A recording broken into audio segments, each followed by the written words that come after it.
used to kind of dabble in the stock market, actually more than dabble, I should say. And I remember watching my dad. He would watch this TV show on PBS called MBR. MBR was the acronym, the symbol there for it. And by Paul Kangas, Nightly Business Report was what it was called. Paul Kangas used to give like a daily wrap up after the market closed on what's going on with the market, big movers, big losers, any kind of stock news. So I was just kind of observing with my dad and was kind of interested to some degree. My dad started getting more into investing along the years, and I remember him being in the basement, getting a computer down there and researching companies. And once in a while, he'd come up from his little man cave and talk about this small little company that wasn't IBM or wasn't any big, or it wasn't Intel or Microsoft. It was a small company I never heard of. So that was interesting. So without me knowing it, my dad was investing in some of these smaller companies and microcap companies.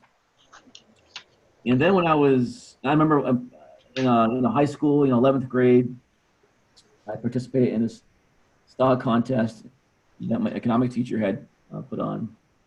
And that's when I first got my kind of like, all right, well, let me actually pick a stock and see how that goes. Didn't go too well. Yes, the stock actually ended up going bankrupt, which I'm glad it was only paper profits. But I put my whole portfolio in that one stock and I lost it all. And then we move on to, kind of college, where still my dad is a big influence on me. I was still watching him do his thing, and he gave me a book to read that a lot of us are probably familiar with, One Up on Wall Street by Peter Lynch. And for me, it was good because I wasn't really had really very little kind of theoretical background in the stock market. I was looking at it from a cursory glance. So the book was a really easy way for me to understand what's going on in the stock market, and a very easy, simple approach to finding companies. I really connected with it. I read it 2 or 3 times in 2 weeks. Actually, right before my dad gave me the book, I had read it, and then I went on a road trip with my buddy, my best friend at the time, Ren, still my best friend really, and we took a road trip from Pennsylvania, Philadelphia to Alabama to meet his grandfather, who was a little ill at the time. I remember that was maybe a week-long road trip, and I remember just thinking to myself, wow, I just can't wait to get back and start applying this book to reality, which I didn't bring with me on the trip. So that's how it kind of started manifesting there. I started investing in started playing in investment contests before I put my real money to work. USA Today at that time had an investment contest. I think you actually called a real broker who would put these fake trades in for you and stuff like that. So that was pretty awesome, man. I remember bothering them. I would call my fake trades, and always badgering them, asking them things, and I'm like, "What are you doing?" So I was pretty obsessed with it. And then during college, during my third year, I wasn't really getting much out of my finance classes in terms of real life applications, and I was learning some interesting theory and stuff. But I started, went back to Peter Lynch's book and said, let me put some real sauce on this. And I started really spending a lot of time in the library, looking at the free sources there. A great free source at the time, and still a great source now for a lot of beginner investors, would be the Value Line. It's a publication that comes out every quarter, and it goes over a bunch of stocks. I don't know how many it is now, but it's a really one-pager on what happened to the company financially in the quarter, and it's a narrative on what they feel about it. And I started really worrying about now, not just about like how to build cash flow statements and forecast things, more about the qualitative. That was really important for me. So Value Line, something that you still use today? A little bit. It's one of those. They don't cover enough small companies anymore. Okay. I don't use them much, but I think it's a great source for any beginner investor to take a look at it and start learning how some of these analysts think, and you can borrow some stuff from it. Did you use it yourself? Do you remember it? You know what? Years and years ago, I do remember using Value Line. Actually, I saw a tweet that you put out today, and it reminded me of Value Line. It's been so long since I've looked at that, but I mean, now today with all the online stuff and all, the FinVizzes and the Oh, T2000s, all this other stuff that I've got going on. That's not one of them that I use anymore. you got so many sources now. It was pretty funny when I was using the value line. So the value line was kind of like the IBD in some respect. They gave two kind of score rankings. They gave a timeliness rank and a risk rank. And so, a one was the most timely in terms of, timeliness, and for risk, a one was the safest kind of, play. But I learned just through trial and error that I would make the best returns by finding the stocks that were not timely, maybe a three, maybe a little risky, but then trying to predict when those things would get better. So if you can find a stock that's a three or four or five risky, but you think it's going to become a two or one, you get this wonderful opportunity to buy stock at a discount to where it might be worth as the market reassesses risk. So I started learning, trying to get ahead of the curve a little bit, right? Right. Learned that with a value line. And I worked at Dean Witter for a while. I was in a car accident, broke my foot and had nothing to do. So my cousin introduced me to one of his best friends who used to work at Dean Witter at the time. And which I think, who acquired you? Was it Merrill Lynch? I can't remember. But Morgan Stanley. Morgan Stanley, right, there you go. Yep. And I used to work there, and I got access to all this wonderful information. I saw Quotron for the first time, which was the stuff you used to get quotes on the news on back in the day. Used to use their S&P tear sheets. So I was supposed to be cold calling. But I got that out of the way pretty fast. I was really bad at it. But I used my time wisely there. And I remember it actually was pretty funny, though. So when I made my first big score in college, when I bought the same company that I went bankrupt in my paper contest. Well, they came out of bankruptcy during college. I made pretty decent amount of money on that for real. So that was pretty awesome. So, do you consider? Are you a trader, or do you consider yourself just a more of a long-term investor? I mean, are you an active trader or? Well, I'm greedy, so I try and make trades once in a while, but that's not what I like to do a lot. And my investment kind of process and philosophy has changed over time. When I was younger, everything I've done has been based on fundamental investing. Analyzing the company, qualitative, the quantitative, and trying to understand what the market's missing and trying to get ahead of that on a fundamental kind of basis. So technicals was and still not is a big part of what I do. Now I do respect it, and I do understand that. I do follow momentum.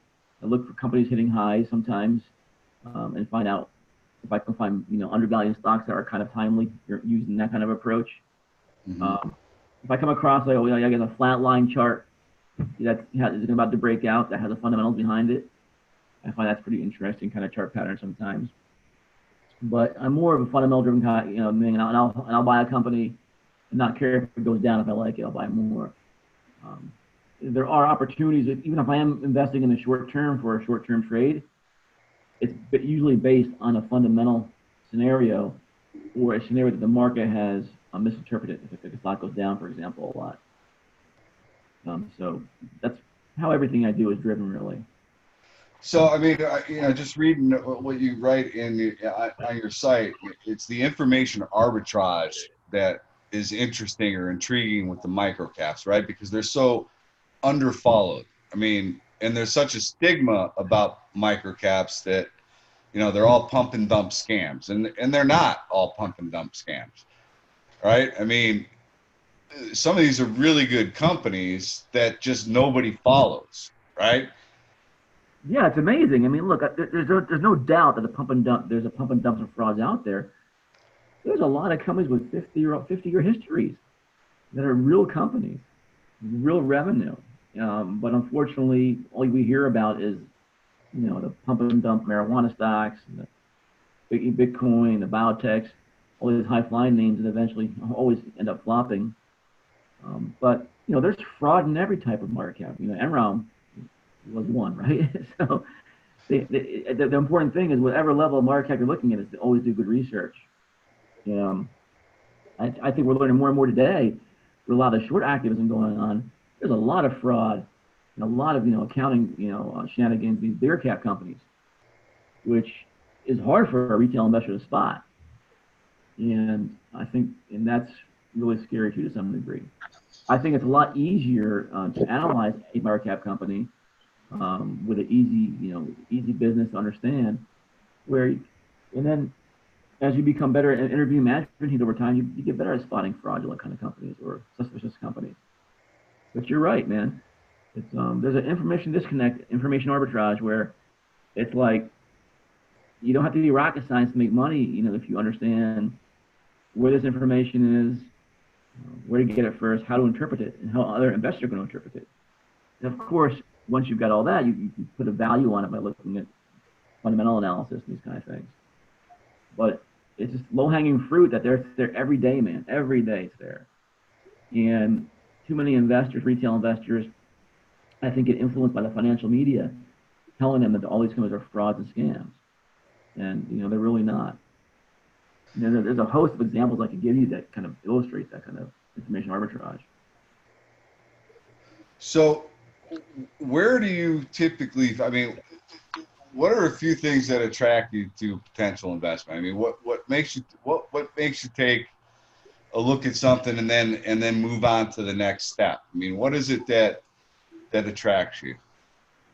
Yeah, that's an interesting question because I think about it and I get asked that a lot. Like, what is your process and what is this, what is that? And it's tough. I look at investing as scenarios, building a lifelong of scenarios that you can kind of lean on. So there's things I like to say that I avoid. I avoid certain things. So I avoid areas I don't understand. I avoid places I don't think I have an advantage, like banking or financial companies. Oil and gas, commodity type things that I really don't understand, or the market really, or that has a lot of other influences besides the fundamentals of the company that can detect direct where that stock or company is going to go. So, and then from there, I'm really paying attention on the qualitative of a story. Do I believe in the story? Do I believe in the model? You can't sum that up with one answer, right?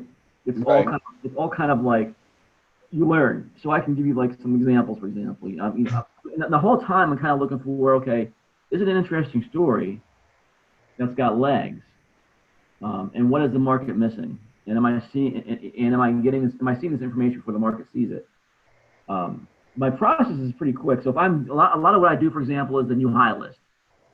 I'll take you through an example, like that's what my mind is. So I'm looking at this new high list every day, and probably going through that list to eliminate companies that don't fit in my box, which would be what we talked about a second ago. Plus, if you have over maybe 500 million on market cap, I'm probably going to take you off the list. So I'm reducing my universe as I continue to go down that path. Then I'm kind of looking at the press releases, some of the financial estimates out there. A lot of investors, will tweet out, "Hey, analysts, don't look at analyst estimates. They're not important." Well, they're kind of important to some degree. These guys they're smart guys and smart gals. So if they're putting out these financial estimates, at least I have some kind of blueprint. Okay, maybe I'm not going to waste my time in this company because this is what they say it's worth, or in terms of earnings per share and sales going forward. I'll take a very quick look at the press releases and the filings to see if I kind of agree with that assessment. But that's the process. Looking at new highs, that's what's one for looking at the analyst estimates, looking at the press releases, SEC filings, to see if there's any opportunity there that I'm missing. And then really I'm putting things in buckets. Like, here's the bucket that I'm really interested in researching further. Here's the bucket that I don't like at all. and here's some buckets in the middle, right? That I might want to come back and revisit. And that's kind of how Peter Lynch did it. I was going back and reading one of Peter Lynch's old one of his old videos. That's kind of what he did. He put things in buckets. So a lot of Peter Lynch is still in me in terms of that process. So did you learn not to like the oil and gas sector, or because you had a bad experience there, or you just have never liked the oil and gas space?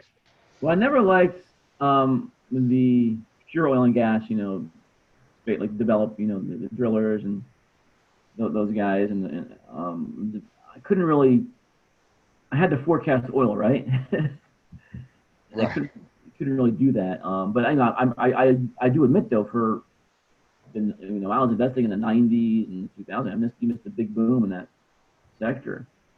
But I would look at, for a time I was looking at companies that would actually provide services to that industry. That was a little easier for me to analyze.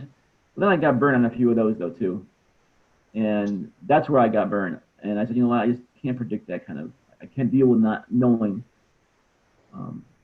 what that company's going to, how well it's going to do, because I can't predict the oil price necessarily. So you guys kind of uncovered the big when all the garbage China names were ripping years ago. You guys kind of uncovered all the scams that were happening there. I mean, do you do a lot with foreign stocks, or you kind of avoid those? There's enough opportunity in North America and in the U.S. For at least from my point of view. There's also a lot of opportunity in Canada, but I'm really not there a lot yet. Although Geoinvesting is launching a product soon for Canada, but it's mainly the U.S. Now, the funny thing with China was that for a period of time I was long China, and then eventually we became very short China. between 2009 and 2014, I think we uncovered like 12 frauds, 22 U.S. pump and dumps, because the whole China fraud game introduced me to the whole pump and dump kind of scam a little bit. So we did a lot of work there in terms of trying to uncover fraud. And that definitely has helped you in identifying some strong candidates, right? It has. I mean, look, I think China is still tough. And there's one I'm invested in right now that it's a special situation play, but it's really tough, man, to make money even going short, because the market has to believe you. So, but most of my stuff is still long U.S. But I do have an on-the-ground team in China, trying to find me opportunity. But it usually ends up, I might go into this situation where it was hopefully it was a bullish play, and by 2 weeks later it's a short. So, because you find all the wonderful lies and deception. Okay. Yeah. So I mean, I wouldn't like. You can't trust the SEC filings for these Chinese companies. So if you're a retail investor just playing that game, it's fire, man, in my opinion. So, I mean, some people kind of feel that you can't trust the OTC market either, right? With their filings, because they don't have the same. What am I wanting to say? Well, some standards are different there, I guess. I mean, they don't have to report. Some of them don't even file with the SEC anymore. Right. They might file some. Well, the OTC markets.com does have some disclosure requirements that are. So I think they've done a pretty good job at that. But some of them are real dark and barely will put out press releases at all sometimes. And if they do, it's a very small snapshot of the company in terms of earnings and sales and this kind of thing. So in your investing in microcaps, Maj, you can share. You don't have to share this if you don't want, but just give us an idea. I mean, what's your largest loss that you've had, and what's your biggest win in microcaps? And before Tim kind of said, I think that OTC, because that was a great subject you brought up. The OTC is a great place to hunt. A lot of these like old school legacy companies, they've been around for years. They trade on the OTC, long history. So I don't want people to think that's a bad place to hunt. It's a great place to hunt because that's where a lot of people are ignoring. So that you have a lot of opportunity to find stuff there. But on the next wonderful subject, well, I can say I've lost hundreds of thousands of dollars for sure. Investing in making some bad decisions. A lot of that was basically bad timing in terms of being in the market at the wrong time, whether it was .bomb or the 2008 crisis. Some of my bigger, I think we all can empathize with that. My biggest gain, I remember this was, I think 2001 or 2002 maybe, and I think I had made $1 million in 1 week. What did you say? Yeah, it was crazy. Now, it was a situation where I was real cocky at the time because I was doing pretty good.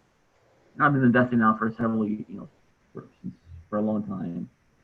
And I just decided, I want to start taking some bigger bets. I started getting more confident in the way I was doing research. The market was doing well. I think we were bouncing back from .com or .bomb. And I took some big positions in two companies, and they got hot at the same time.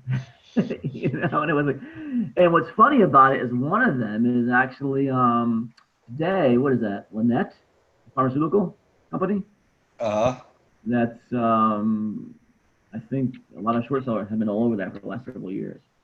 But that was back in it was a much different company back then. And I remember because I actually Lynette was on the OTC. I put a pretty big position on the OTC.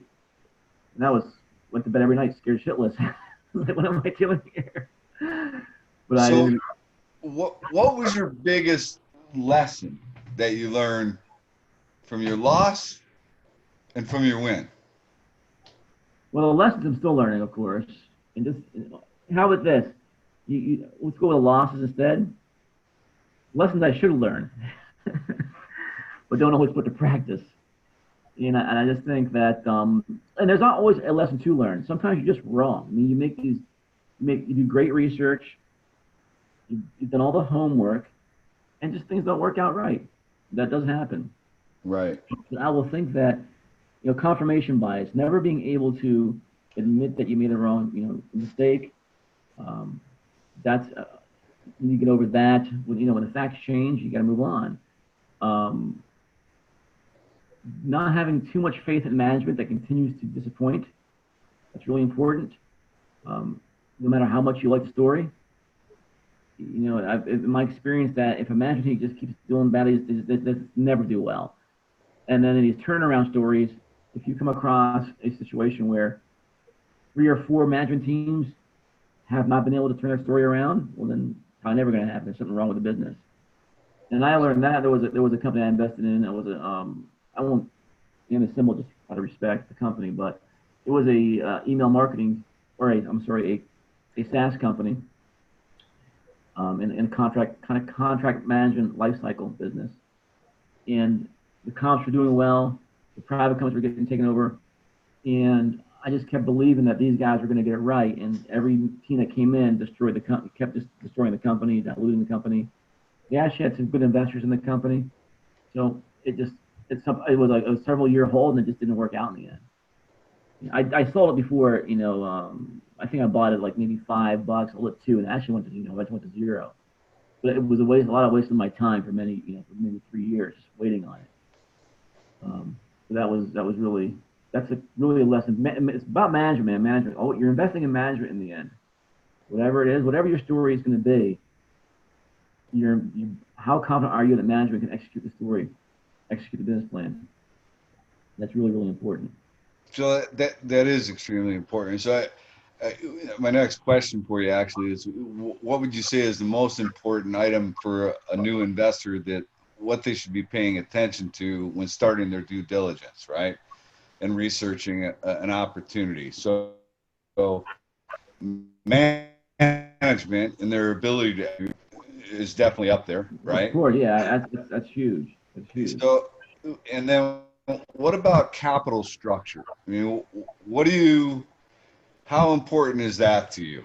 It's a top 3. If not, maybe, if I'm looking at a company with a capital structure I don't like, I'm usually just putting it in that away box for a while, with the bucket we talked about. Ignore bucket. And to me, it tells you, and it's not just, so the capital structure you have, okay, what's the health of the balance sheet? That's one part of it, right? The other part is the share structure. It's 2 different things kind of thing. So I'm looking at those separately. So on the balance sheet side, you're trying to look, okay, how bad or good does the balance sheet look? Do they need to raise money? If they need to raise money, how diluted will it be to the stock, the company? And I like investing in turnarounds on that side. Like, maybe the balance sheet isn't beautiful looking, but maybe it will become better looking. If the company's going to sell some assets to raise cash to sell, to pay off some of the debt, for example, these kind of things, or improve the margins of the company by getting rid of a bad company or a bad subsidiary. On the other side, though, I'm actually less forgiving is a share structure. So if I know value is value. If you find a stock with 100 million outstanding shares, like a microcap company, versus 10 million shares, okay, they might be priced at the same, maybe PE ratios, whatever. It's all relative. But what I've learned is that the shares outstanding is really a window to management's soul. It tells you how loose they've been with their capital, with their stock, selling stock and to raise money all the time. Now, you don't want that in the management team.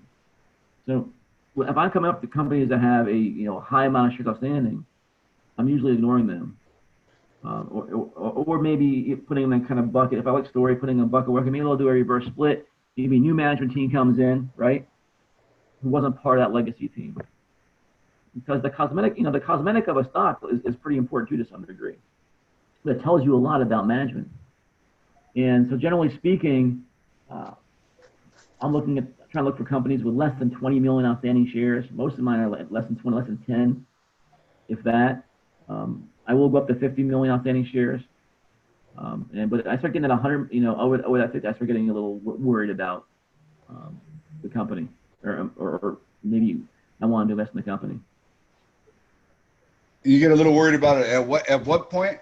50 million-ish. 50 million? Yeah, that's where I starting to ask myself, okay, well, why is it? How did this 50 million come to be? And then go back and do a little research. Was there a continual need to raise money every so often? And I try and figure that out. That's not always the case, of course, Tim. Right? There have been exceptions. And I own stocks right now, for example, that have shares out over that number or near that number. But for the most part, it's all about probability for me. It's all about where do I get the highest chance of making money in the stock market, and investing in great management teams. And that's why I chose to do it that way. I mean, 50 million shares is really not a whole lot of shares, right? I mean, it's not. Yeah, it's not. It's not. And there's a lot of firms. Another reason too, Tim, is that just another way of me to reduce the investment universe to a manageable amount I can look at and analyze. At some point, you're trying to make that bucket as small as possible so you can make your research efficient to some degree. But it's just been my experience, man. It's just, you can go over that sometime and just how it's worked for these microcap companies. Now I don't know. Of course, when they're going to hire microcap and some higher revenue producing companies, it's a little different. But you got to remember, if you have a lot of shares outstanding and limited revenues, you need to grow the company without raising a lot of money. It might be tough for some of these companies. So it shows, like you have a company with very little revenue, and you see they've increased their share count for several years, and they haven't gotten any return on that. You start getting a little worried. So let me ask you this. All right, so can you guys see my screen with the Russell? Can you see my screen with the yes. 2000? Yes. All right, cool. So AEY, this is one that you like, right? Yeah. So here's my question to you. This thing traded 11,000 shares today. Yeah. 11,000. So, None of it was me, by the way. None of it was me. So my question to you is how, so on a stock like this, what kind of position size are you looking at for yourself? I mean, what kind of position size would you be looking at for AEY? I mean, I'd be if I like a story, I like a lot, a significant size. I mean, and by the way, when this thing was under 2, there was definitely some size out there for a while. Oh no, I mean the chart. Look, from a technical standpoint, it's a beautiful chart, right? I mean, this thing's had a very nice run. From $1.20, it's sitting at 2. That's a nice percentage return, right? Just backing up and looking at the long-term chart. It's been in a downtrend for a very long time. Very long time, yeah. So I'm looking at it. I'm saying, okay, this is a stock. They're stepping higher. I can see that it looks good technically, but the fact that it trades 11,000 shares in a day makes it, for me, challenging to build any kind of a position in this thing. So when you go about building a position in one of these things, I'm assuming, like you said earlier, that you'll buy a stock, and if it goes down and you really like the fundamental story, you're not afraid to add to that position, right? That's right. Yeah, and I think you'll be surprised too. And there's at some point there's always a seller, and you just got to find out where he's hiding, where she's hiding. And you put it, it's just I don't have a great answer to that question because I've always been able to find some. But now the key is like what am I if I think the stock is worth significantly more, like multiples of where it's at now, I don't really mind moving it a little bit to get my position. But I never really had a hard time building a sizable position, whether it's So I mean, you're doing limit buys? Are you identifying like this? You're saying, okay, I want to buy it at if it hits this price, I want to add to my position and putting in a limit buy, or are you just buying it at the market and saying, let's start building that position? I mean, well, I'm looking at level 2 a little bit, and trying to find out where that size is maybe. If I see the stock, for example, 2 by 205, and I see a big block at 210, I'll go get it. Okay. Stuff like that. I will do that. I'm definitely looking for size. If I'm putting bids out there, I'm not always showing the bid, but sometimes I will show the bid because I want people. Maybe there's a seller out there who wants it.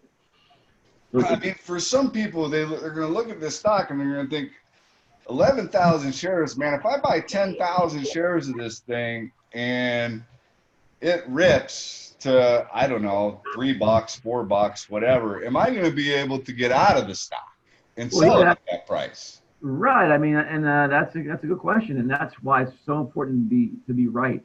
When I'm buying AUI, I'm not buying it for a trade. I'm buying it for potentially maybe a multi-year hold. I'm not too worried about that. You're talking your time frame is multiple years. You're not looking for 6 months or a year. You're looking for a multiple year hold. My portfolio is a combination of that.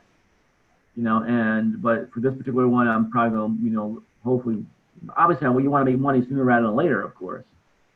Right. But I'm looking at it right now with my hindsight 2020 glasses now, right? Trying to figure out what this thing going to be in a few years. But yeah, I think that. But I've had some pre-illiquid. I've bought some. Like for example, I'll give you a great example of one. The symbol is PFHO. PSHO. Paul Frank Harry Oscar. Paul Frank Harry Oscar. Pacific Healthcare Org. Yeah, and I think they've recently done a split. So I don't know if it was a 2-for-1 or a 3-for-1, maybe a couple years ago. So before it was split, the stock was, we found the stock for Geo. I think it was around. Crap. Yeah, well, that run we had it, and I was able to build like 30,000 shares down around $2. So you're talking back? Is this back 2012, 13, 14 area? Yeah. Where it went from looks like 66 cents up to about $15. Yeah, and that was actually I remember it being in high 70s. So whatever that, I guess they must have done maybe a 3-for-1 split, a 4-for-1 split. Okay, yeah, they did a 4-for-1 split. Yeah. Okay, I see it. Yeah. So they bought it around 2-ish, maybe 250 if I remember correctly, and wrote a lot of it to this that top. We wrote some down too, of course. But the thing is this, at some point you'll probably find some sellers, right? Right. You're finding a stock that's really undervalued, and as the stock's going up, you're going to find some sellers probably. But the problem becomes, like you made a good point, how do you get out of it? Like if you look at that chart again, that thing fell off. They had some bad news. That thing just fell apart. What was I've got a more recent example. What was the one that you told me? It was the building material stock, B something. BXC. Right, Maj? Blue Yeah. Link. Yep, that's the one. BXC, Blue Links Holdings. Now, I remember you telling me about this thing. And I think you told me about it right around in the $10 area. That's where it was trading. And I looked at it and I saw, I was like, this thing doesn't trade for anything. And the move that this thing had was absolutely incredible. Went from 10 to over $40. Right. That was pretty big. Yeah. And it just had some, I just noticed recently, it had some insider buys too. Yeah, they had a little pullback, and now it's coming back again, actually. I don't own it right now anymore. But it was a nice little move. Hey, Maj, can I ask a question? Are we Yeah. allowed to ask questions? Yeah. On the AEY, something like that. If you started building a position and there was a PR that came out, and they just, because it's a low float, and they just started running this $2 or $3. Would that change your thinking? Would you still hold on your shares, or would you, even though you didn't have maybe the whole size that you wanted to buy, or would you exit? If it was a fast mover, would you exit all your shares? It depends on the news, but yeah, I wouldn't definitely. If I think the market got ahead of itself, I would definitely sell some. If it's gonna come back, why not? You got to reassess that, right? Sure. But like for a VXC, we held that for a while after the big move, so it just depends. But yeah, I mean the market in these low float stocks, the market tends to overshoot the news. Mm-hmm. You're right, so it would be smart. I mean, especially right now, man, these stocks are so volatile, they come back so fast. Yeah, you're right. So you'll scale in and scale out. Yes. Look, if I like a company, the second I see some big size on the ask of a stock I like, I'm taking it. I'm not even asking. I'm not even like hesitate taking it, and trying to be like really, real tricky by getting a 5 cent better. Coming in under the offer of 5 cents. If I take it, if I say I'm taking it. Okay. And I've always had. It's actually been a way that if I'd been piggy in my career investing, I would have missed a lot of opportunity. Sometimes you got to pay up for something. The key is to find stocks that are significantly undervalued, where it's okay to pay up for them a little bit. With your tax. So when you find a compelling story, right? And so how important you go through the fundamentals. You think you've got. So we mentioned management. You have to have some confidence in management. So that means to me that you have to talk to management, right? Yes. You can't just go off of their earnings transcripts and their conference calls. They always say everything you want to hear, right? You've got to talk to management and get a feel for what they're all about. Well, that's my opinion. Look, I mean, you don't have to, right? But why wouldn't you? I guess is the question. Right. If it increases your odds of success. I mean, there's times where you have some information arbitrage, where you have a disconnected information. You seem like a press release in the conference call, where you just going out to make a trade or something like a swing trade. If a stock is down in the press release, but in the conference call they talk about why that's the case, you can go in there and scoop some up. But again, or you can read SEC filings. They only have more information about why the numbers were down. So yeah, but for the most part, for my long-term investments and for my really big, high conviction, investments, I'm calling management.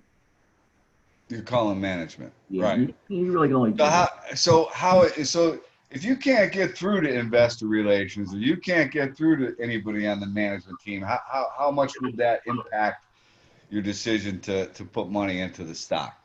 It depends how deep I research the company. So obviously, I just won't take as big a position, of course, if I'm interviewing management. But if I really, really like the company and I've done a lot of research and I understand the company really well by doing extra research, I still may take a big position. Right. But it's of course you. But your conviction is not as strong if you can't get anybody on the damn phone, right? Yeah, you'd like it to be strong. You'd like to confirm what your thought, your feeling was with the management call, yeah. And that's can be a little challenging with some of these OTC companies that are really dark. It's hard to get in touch with some of them. So I think it's, for a lot of the smaller companies, it should be easier. I mean, like getting somebody on the phone from Microsoft is, talking to one of the executives, probably going to be a little tough. Right, yeah. Right? just a little But bit. for these small companies, I think getting them on the phone should be a much easier process. Yeah, overall it is. Overall, it's pretty easy to get them. It's when you go in these OTC dark companies, they're kind of jaded. They don't like the way the market treats them. I mean, a lot of these OTC companies have just delisted themselves, deregistered themselves because they didn't like, maybe they didn't see the Nasdaq or the exchanges as a meaningful thing for them, benefit. So they're like, whatever, F you to investors. We're just gonna run the business and not care at all about what you think about us getting back to you and NPR and shareholder friendliness. But So, it's not and always. It's few, but it is. You do get that sometimes. I own one now where I haven't talked to management at all. so if once you get somebody either IR or management on the phone, what are the three?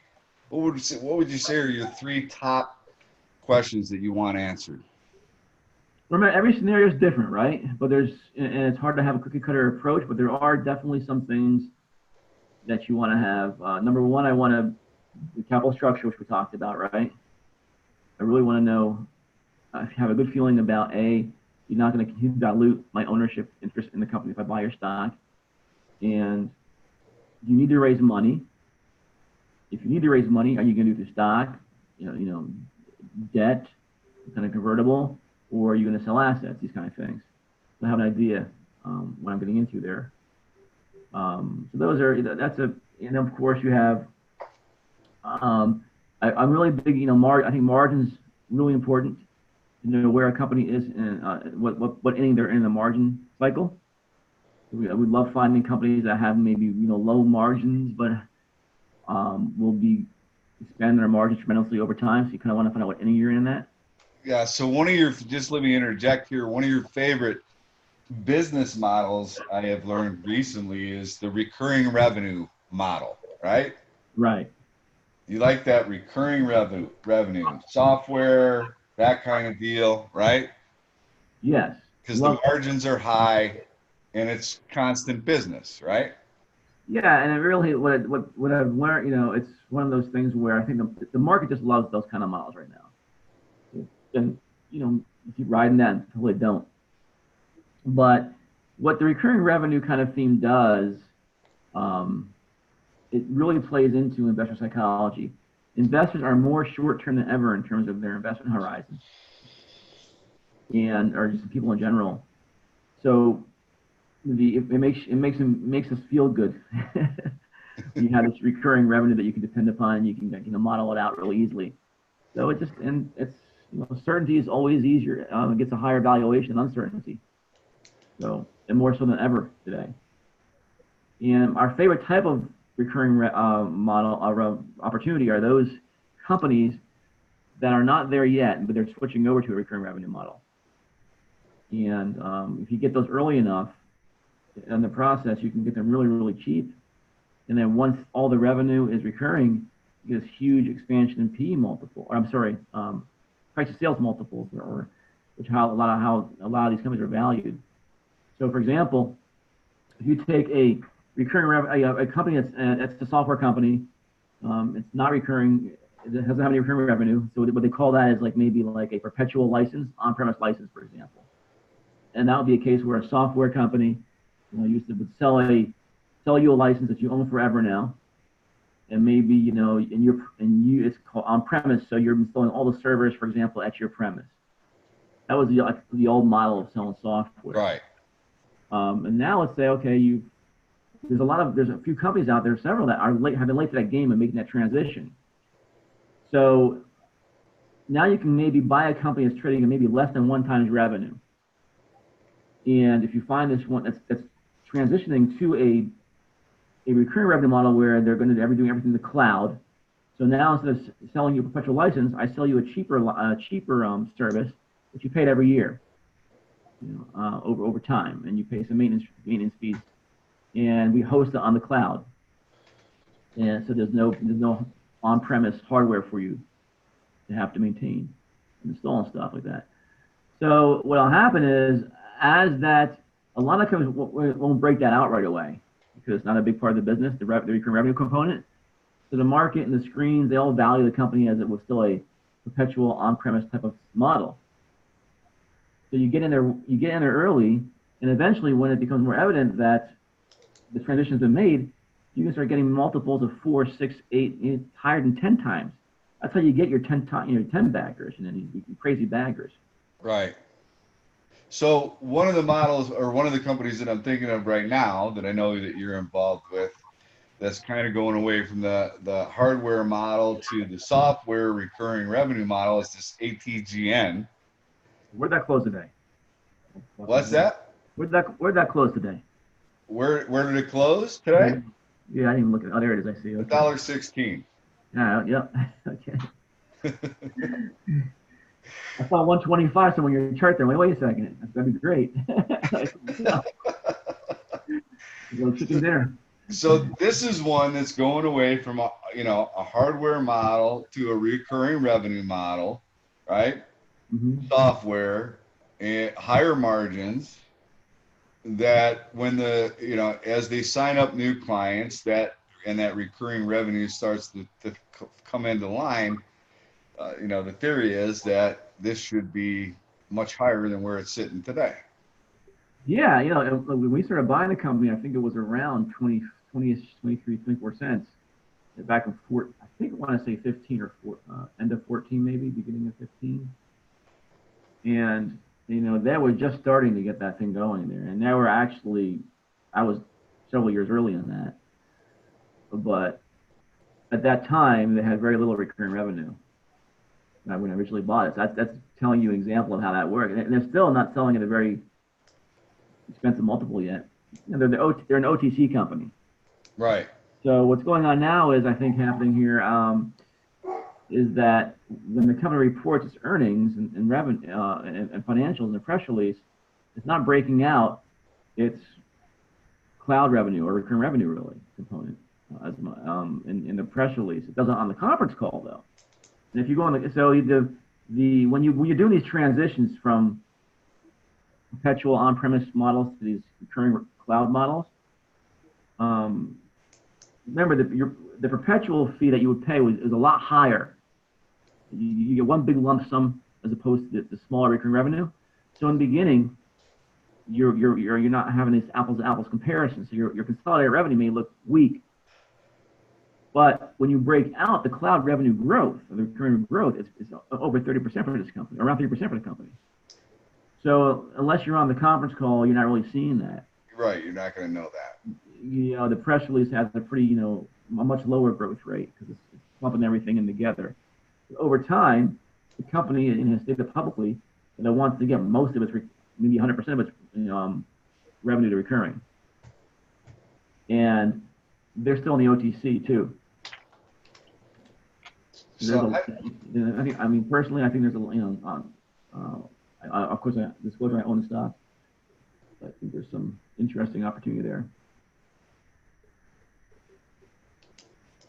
So I know that you and we kind of talked about TACT. Are you familiar with TACT, T-A-C-T? Yeah, they got some, yep, enough about it yeah. I mean, that's another one that's kind of getting away from the hardware and going into the recurring revenue model.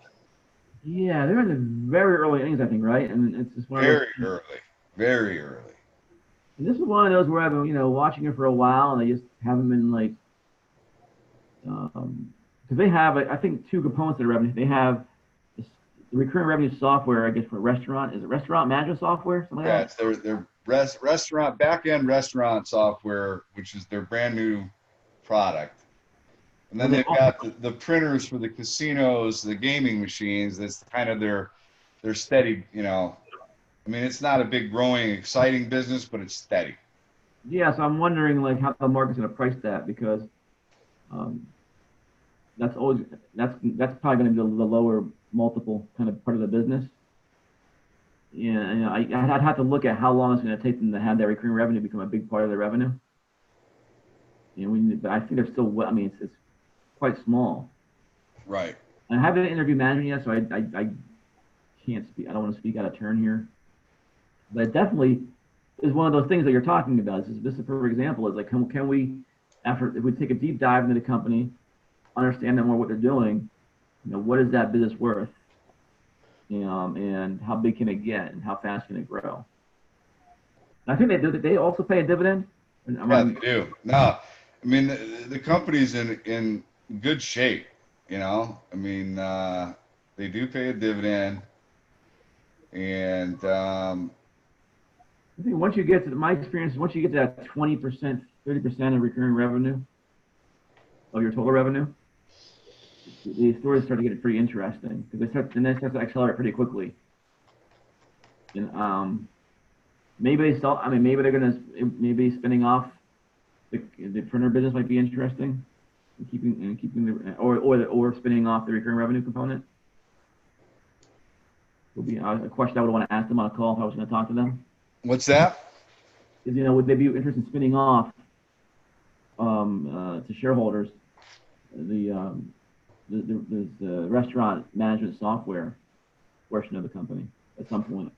Yeah, that's something that I thought about too, whether or not they would consider just spinning it off separately. Yeah. The question becomes: is the how do you know how volatile the casino business is? Is it a volatile business? Is it up and down? Is it lumpy project revenue? How volatile the printer business is? Yeah, for them. Yeah, I'm not real sure about it. Because I'd be curious to see, if like it'd be a shame to have this wonderful recurring revenue business going on, and that's how to be this lumpy and just distorting the numbers. So are there any other recent examples that are sticking out in your head that I can bring up and show these guys, or? Yeah, well, you're talking on the recurring revenue side? Yeah. Yeah, well, as you know, REPR is one. REPR. Yeah. RepRomed or RMS Medical. Oh yeah, okay. So that was always a recurring revenue model. This stock was selling at. Now I've held this stock, I think now. I think for 12 or 13 years now, something like that. Holy shit. So, I think it was around 10 cents or whatever. And I bought it for fun. I interviewed the management, and what I noticed was incredible. This little 10-cent stock was sitting here, maybe about $1 million in revenue a quarter, but doing this crazy recurring revenue. And something had changed at the time in terms of it's basically these guys. This company is a healthcare company, medical device company. It sells a home healthcare infusion pump to help infuse medication to patients at the home. And something had happened back then in the way Medicare was reimbursing, reimbursement code and how it would affect their medical device.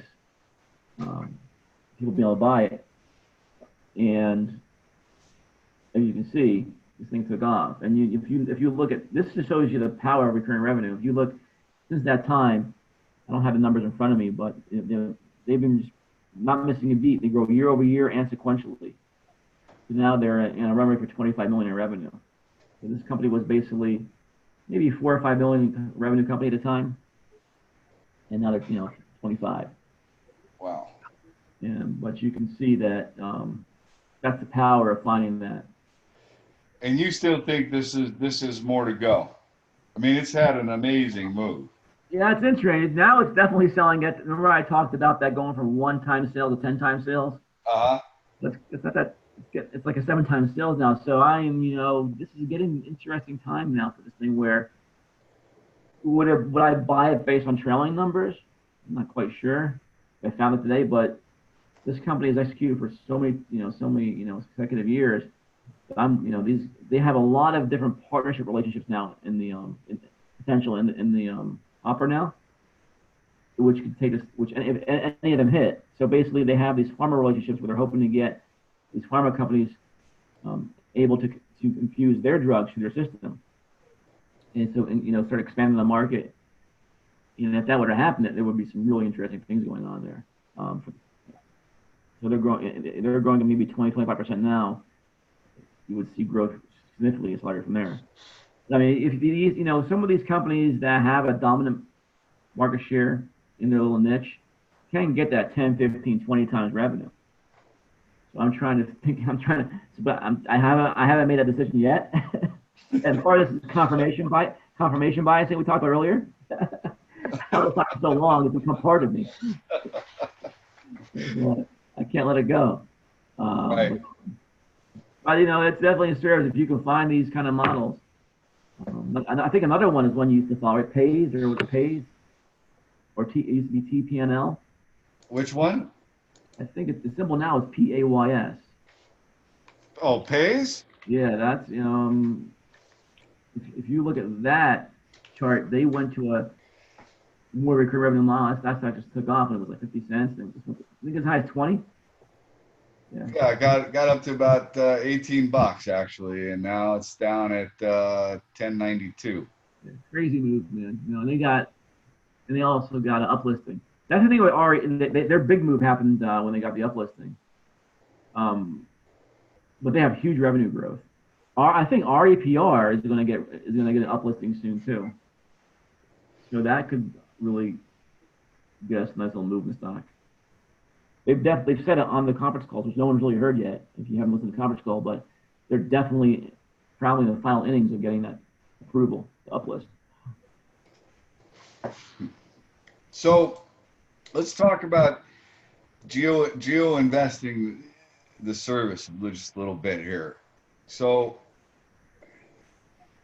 you do all of the footwork, essentially all the due diligence on these types of companies, right? Yes. And then give updates to your members on a continual basis. Yes. Every morning you get an email from us, generally every morning, which talks about our calls to action, which are stocks we might be buying or selling, or maybe even shorting at times. You get a earnings recap of some of the best earnings we found that morning and the night or the day before after the close. You get really early look into the stocks we're looking at even before we buy them. And here's some stocks that come to our pipeline. We let you know. We're very good at keeping our members informed of what's going on in the process. And of course, we either write, we have short pieces we call reasons for tracking, which are really short, kind of, hey, here's 5 reasons we like a company, or longer research reports that do a deeper dive kind of analysis. And then we to make our members' lives easier, we have these model portfolios that we introduced, I think, in early 2016, which takes all of our calls to actions, all our research, and puts them in little small portfolios. We have a run to 1 portfolio, which are stocks that are under 1. We think maybe have a chance of going over 1. We have a contrarian portfolio, which are stocks that get beaten up we believe inappropriate reasons. So when markets really crash, we look to make those kind of portfolios. And then we have what we call our favorite portfolio, which are maybe a higher conviction kind of portfolio, which is my favorite, which I love the most. And then you got calls to action. You got all kinds of good stuff on here. Yeah, it can be a little, it's a little bit. You can use Geo however you want to use it. So I tell people, if you just want to look at the call to actions. We don't give investment advice, not advisors, of course, but we do let you know what we're doing, and if you have to assess whether it's something you connect with or want to do after looking at our research. It's fantastic, and you have a 7-day free trial too. Right? Yeah, 7-day free trial, and I think I have a special offer for your crowd too. I have a link. I put it in your Slack actually. The link.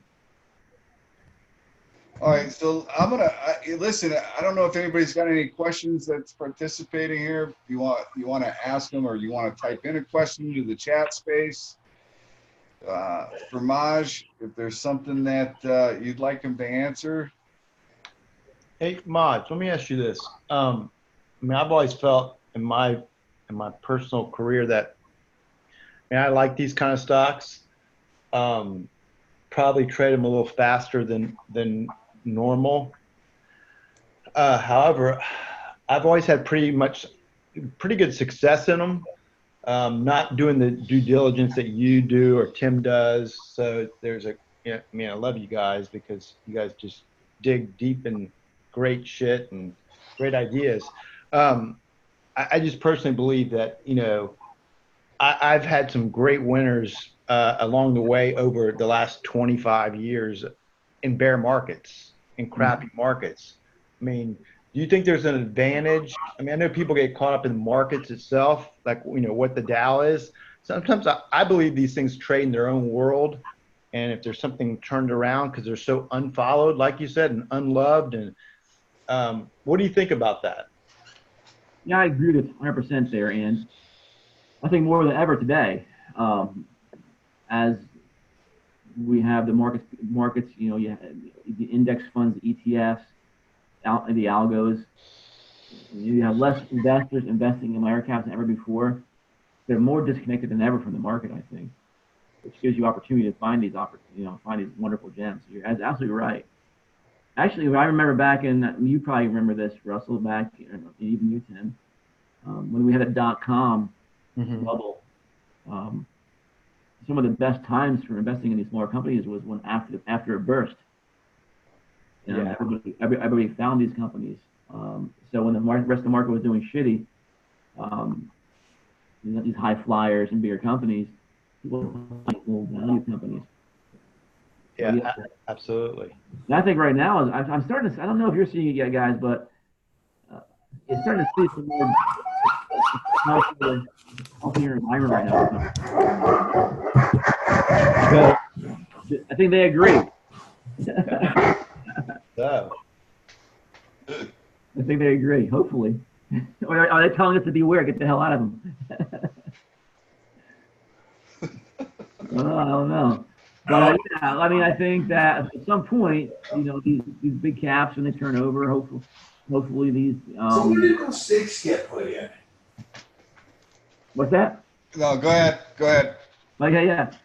Well, I think that at some point, investors aren't going to be making money investing in larger companies. It's getting harder and harder for them to do that in large caps. I think a lot of traders are having a harder problem making money, day traders, because of just the algos are eating everything up. Right. I agree. So eventually, it's just naturally going to come to these. The attention will come to these companies. I don't know when it's going to happen. I don't predict when it's going to happen or markets. And I don't think anyone can do that. But if you're buying good companies, and Russell, I think you're pretty good at finding momentum. So some people are great at finding momentum, like in these inflection points where. It's been definitely harder right now, and so I trade a little bit different. I'm always moving stuff around. However, I do like, one of like Tim's great calls was Rumble, and I had a significant amount of shares. It was my best swing of last year, and I had a good sized position. So there's just stuff that I feel more comfortable in those if I can build some size, and then typically, even during the day, I just day trade for consistency. Even if I swing trade, I notice it's been even harder for me personally with bigger stuff, and that's why some of these, micro caps, I like them just because what you said, they're underfollowed, and and I kind of like it. And I think, just the Wall Street firms itself, they don't want the retail advisors buying any stock under $5, which I personally think is stupid. Because I remember when NVIDIA was under $5 for years. So, I just think it's ridiculous. But then again, I think there's an advantage too, because I know when there's recommendations of companies that come public, they have that relationship, maybe an investment banking relationship with these companies, and I kind of like it from a contrarian standpoint that no one knows anything about them. Right. So it's awesome, man. Yeah, and it's getting better and better for us in that respect because, like you said, these brokerage firms aren't letting you trade them anymore. It's just becoming harder and harder to. Do you stick to anything as far as so under a certain market cap that you like? Yeah, I mean, I'm really a nano cap guy. Right. Okay. That's right. Yeah, that's what I thought. Any certain float? Does it matter about the float for you? No, I like it. The less the better for me. Sure. No, I understand. Unless I'm going to a trade, I want some liquidity, right? But right. if I'm, cocky and confident about a company, I want to take that liquidity for myself. Hmm. And let somebody pay me for that, in the future. Which is, yeah, but yeah, I mean, I cannot lie. I mean, liquidity is good sometimes to have it. Sure. So, Maj, one of the stocks you like, I'm looking at right now, TIKK. Yeah, and Tim, can I say one thing, Tim? Well, it's important because Russell reminded me of something over here. Is that liquidity, right? If you're right, there's going to be a point in time where liquidity will be there, right? So there might not be liquidity for days and weeks and maybe months, but when the market finds your stock, there might be liquidity. So that's important, I think, to Right. point out. I mean, I'm looking back at this TIKK. I'm looking at the spikes that this thing has had. Yeah, it's been crazy, man. I mean, it's had spikes up to $5, $7. And I mean, then it gets, I mean, you get one day of like 8 million shares trading hands. It Yeah, traded 1,500 shares today. yeah, 1,500. I think they recently got delisted from the NYSE too, and that's where that dip is for. That dip back there at the end of the year or beginning, was that when it was? A little bit of dip. Matic has been an interesting company. I mean, this thing is they have a history of over-promising and under-delivering. As you know, we're writing an article on this now. I'm trying to dig into it a little bit to understand it. But it's one of my kind of like wait and see buckets right now. Wait, it's in your wait and see bucket. Yeah, because Okay. like if they hit right, and if probably here's a great thing we can talk about because we talked about earlier what kind of lessons have you learned over time. So the longer you invest, you start to create this mental journal, or maybe even you write this journal down, like of management teams that have executed and those that haven't executed. Well, these guys for several years have always been touting, great things to come, and they really haven't happened that on a consistent basis. They do a lot of business with the government or with the government, with the Navy. They sell these test kits to help that tests airplanes before they flight. Before they're allowed to go up in the air, and they have a commercial side of the business as well as a defense side of the business. And it's one of those very project kind of lumpy oriented businesses. You get a contract, you sell a bunch of these test kits. You're good for 3 4 years, and until a new model has to come out, right? A new regulation comes out that they need to buy new test kits. They're trying to transition away from that and trying to get more of a recurring revenue model, which we talked about earlier, by introducing a software platform type of approach to this, where instead of selling these hardware kits every several years, that they can continue to have this one kit where there's software updates to it, like by downloading apps, these kind of things in software. And that's and they're trying to get more into the commercial side of the business, which is a very small part of the business, where it must be a much more predictable revenue stream. That's what they're trying to do. And if they execute it, it'll be very interesting. These guys can really do. There's a little bit of information arbitrage too that I'm going to get into in the article. It kind of insinuates these guys are going to have some pretty crazy numbers if they're right. But I put my trust factor right now to between a 1 and 10, 0.5. So, All right, so it's in the wait and see bucket, but you're waiting and seeing while you're participating. I mean, you're in the stock, right? I have a little bit of it. A little bit of it. Okay. Yeah, a little bit of it, but it's not something I'm comfortable like really putting in. We have like these different we call them selected disclosure lists, like lists that we might disclose stuff on, or model portfolios. And I'm not really not comfortable about, hey, this is the stock that belongs to any of those lists yet. All right, so you won't get you wouldn't get aggressive into the stock or build any kind of a size position until the wait and see, until you could take them out of the wait and see bucket and put them in the other bucket. Let me say this: I found that piece of information arbitrage yesterday. Or was it Saturday? I'm sorry, Friday night after the market closed. If I can confirm that piece of information, it's going to be something I'm really going to want to talk about and maybe add to a list. But there's some basically some things we can get into. I don't want to talk about that. I don't want to be wrong about it and then have people buy it and then it was a bad situation. But we can have maybe an update call on it. It'd be a good lesson to talk about, actually, Tim, of the information arbitrage we found here and what it implies for earnings. So, to give you, if we think right now this piece of information arbitrage has these stocks doing, has a stock trading at a PE of maybe 5 or 10, right, on future earnings, Right. it's pretty interesting. But I need to confirm what I found with the company. I found the information in their 10K. Okay. So, but it's tough, man, because what's going on here with these guys too is that there's this new kind of protocol called there's these like frequency protocols, or I guess I'll call them that. They're called modes in the Navy, like mode 1, 2, 3, 4, 5, and they're all upgrades to previous modes. So and it's basically secure. These modes are kind of embodied technology that make communication more secure. They can't be infiltrated by the bad guys, right? Okay. So there's this new Mode 5 technology that was introduced years ago, but it's really been a long process in terms of getting products and technology ready to be able to adopt it, right? So as that's going on, these test kits that used to test old mode technology have to be updated, and new kits have to be sold, these Mode 5 kits. And that's what that's why they're doing a little better right now. They're basically selling these new kits. So they've basically been selling them to the U.S. for a while.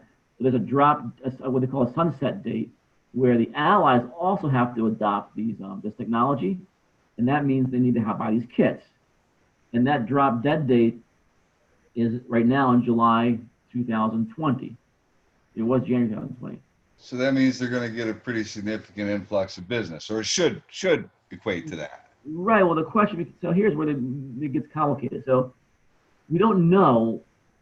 I don't know how much they've already progressed on that, because Mode 5 was introduced years ago. So I don't know how. I know they're already in like 11 of these overseas markets. So I don't know how much they've already penetrated. It doesn't seem like, from the way they're talking and writing and everything, it doesn't seem like they've infiltrated a lot of it. It seems like a lot of their allies have been, dragging their feet adopting it. They do say in their 10K, which is a pretty cool little info arb, that they believe they have a 2 or 3 year runway of nice growth from that part of the business. Okay. But I don't know the number. I can't put numbers on it. That's not the info arb I'm talking about, by the way. This is a little different one. So that's an interesting trend going on. So the question we got to ask ourselves, like, okay, once they're done selling these kits, then what? What's your new trick? Once you've sold them all, then what? Because they last for a long time. Right. And that's an issue. So their answer is this. Their answer is, okay, well, we're doing this. In the meantime, we were developing this new, really lightweight, small, handheld test device. Okay. Because most of these things are boxes. They're big, they're little. You can carry. They're portable, but they're clunky and they're boxes. You carry them around. You carry them on the on the runway, and in the workshops. So this is what their new one is, like a handheld thing, and so it's one unit and it's one handheld. It can replace all these other boxes they sell. They sell like about 16 different boxes. Like I think 12 on the defense side and 4 in the commercial. So this one handheld device can apparently maybe replace all that in one device. And it's a platform now. It's a platform, so now it's a software platform. So now the customer, will never have to maybe buy a piece of equipment again. So it's pretty cool, right? Right. Now the question we ask ourselves, okay, well, if the customer is only going to buy this thing one time, what's the software update going to cost? Is it minimal? So that's one thing I got to ask. And then but more importantly, this is what they're trying to do here is get on the commercial business with their very little revenue. Right, commercial airlines. That would be pretty big. Yeah. So they're going to go in there and try and take out their competitor, which is Aeroflex. I think it's a private company. And Aeroflex, sorry, I had a call coming on my Viber. Can you still hear me, Tim? Yeah. Yeah. So Aeroflex has a lot of the market, and they want to come in there and take out that market share. and Aeroflex is a much larger company. I think like almost like $500 million company versus Tick, which is much very very much smaller. And they've already beaten Aeroflex on the defense side of the business, head to head. So this will be a pretty interesting battle. So now if they can go in there and take a lot of market share from Aeroflex commercial side with this handheld device, might be pretty awesome. But they got about a window here. So that's going to take probably about a couple of years to get that going, if it goes at all. There's a lot of these unknowns, you see. In the market, by this time, the investors know this stock is a one-trick pony a lot of times. So they're going to want to see a lot of progress in this company before saying, hey, we've arrived, I think. All right, I got one more for you, and I don't know if anybody else has got anything, but so how important is it to you to see insider participation buying the stock? Love it, especially now since the volumes of liquidity is a lot. It has come down. These stocks, a lot less interest, a lot less analyst coverage. So you're on this island, and it's really it's really great to see these CEOs back at the truck. And we follow that a lot. It's a big part of what we do, and they've called the bottom so many times the last several years here in their stocks. And it's if you talk about BXC, for example, happened a few times. That BXC run that went from the $10 to $40, whatever it was. Right. Insiders, there was a situation where the stock was around $10, and it slowly went down to like $7.50, $8 because of and then what we learned happened, of course, is everything leaks, right? The private equity firm that owned 51% of the company sold was going to sell an offering, sold all their stock. They sold it to $7. I believe management participated in some of that. The second that offering was over, you saw management buying stock for the first time in years. Where was your clue, right? And the stock took off, not soon after that. I mean, actually insiders have called the bottom on BXC a few times. In the last year and a half or so. So it's been really a really cool indicator for us. Even in companies that aren't that good, by the way. I mean, there's always a price where there's a lot of companies where you wouldn't want to buy them, but if they get down low enough and you see insiders coming in, it might indicate a nice little short-term pop for you there. Right.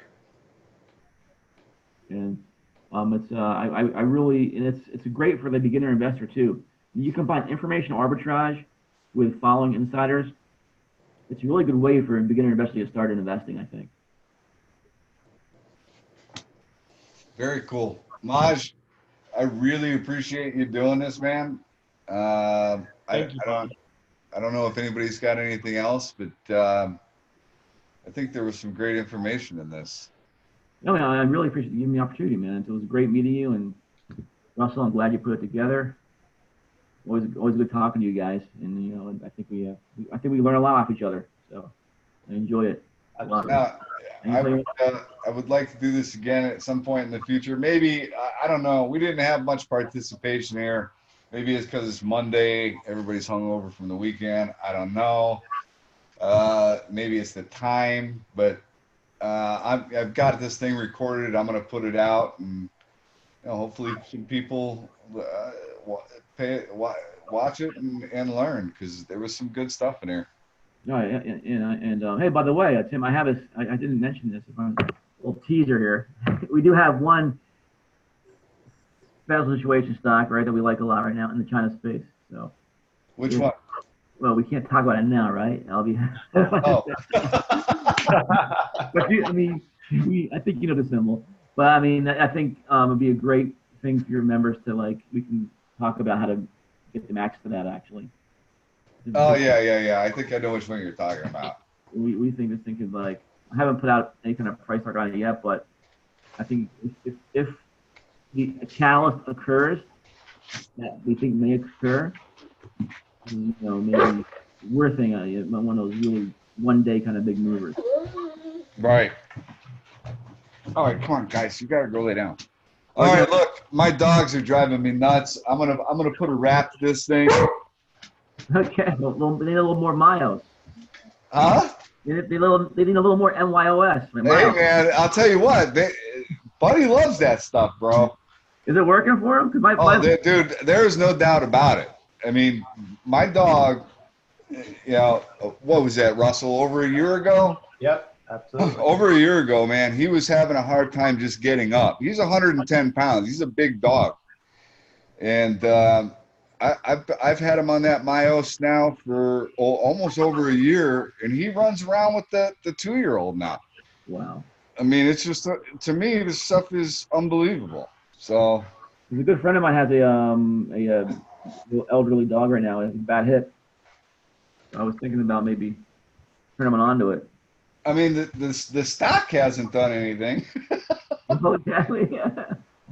but I tell you what, I'm a believer in the product, man. I am absolutely a believer in the product. Well, I thought Peter Lynch would research it. So there you go. Huh? I thought that's a little Peter Lynch research, right? Yeah. I mean, I own the stock too, because I think at some point somebody's going to figure it out. I mean, it's not just me. One of my best friends, his mom's got a 9-year-old Labrador back in Michigan, and he was having a difficult time getting up their front stairs. And I turned her on to it 3 months ago. I got an email from her saying she can't believe the results. The dog's flying up the stairs. So, Wow. I don't know, man. How are they financially positioned? I mean, do they have enough cash to get through a year or two here, or how's that looking? What's that? They have enough cash to get through next year or two? The thing is that the CEO, Joe Manella, I mean, he's loaned the company money. He takes his salary in stock. He's obviously a believer. I don't know if he's going to have, if he's going to loan the company more money. Their sales are increasing, but they're all about the science right now. They've just been doing a lot of different studies. Right. And I mean, it's not just for dogs, it's for humans too. So now they're going into, elderly, right? And, they've got a study that, and I think as those results start to come out, man, I think the stock will react. So, I mean, look, the guy hasn't done any crappy financing, and I don't think he's gonna. I mean, I think he gets it. He's a ex-Wall Street guy. So, I mean, I think he gets it, and I think they've got a special product. It's just, it's all about sales. I mean, if he's invested in the company, it's in his best interest not to. Oh yeah, he's bought shares on the open market. He's bought them right. I think right around here, $1.47 or so, and I think he bought a bunch more at $1.24. I mean, and that's the kind of thing I like to see. We know his path to profitability is. Does he say how long they are away from that? From what? Profitability. It's tough to say with them, man. I mean, they've got to get more distribution right now. I think they're in vitamin shops with their human product, and then they've got, they're in talks with, I think, Whole Foods. I think they're in talks with Chewy. I can't remember who else they're in talks with, but they land one of those. I think they'll be doing all right. Their online sales are doing pretty good, but they're nothing significant yet. But we'll see. Okay. Cool, man. All right, guys, that's it. Thanks, Maj. Thanks again so much for doing this, man. I appreciate it. Anytime, please. Thank you, Maj. Good chatting, Russ. See you. See you guys.